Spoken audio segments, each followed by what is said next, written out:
This video explains how to operate panel setup of the HVS-490. Configure the bus assign settings. Go to Panel, Bus Assign in the menu bar.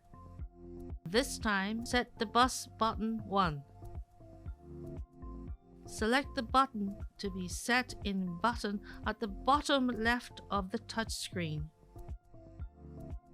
The current setting is that when bus button 1 is pressed, the signal of input 1 is output.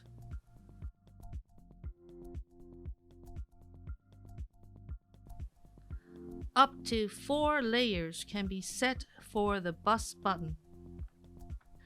Tap the Signal section at the bottom of the touchscreen to select the desired signal by touch operation.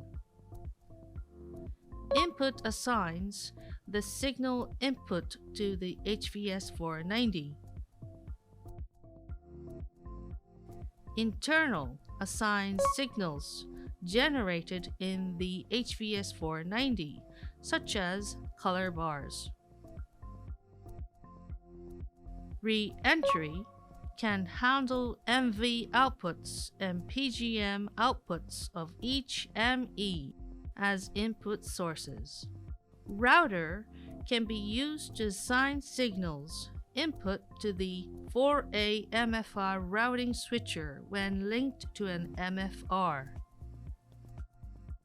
Other assigns buttons such as Shift, which is used to switch the layers of the bus button.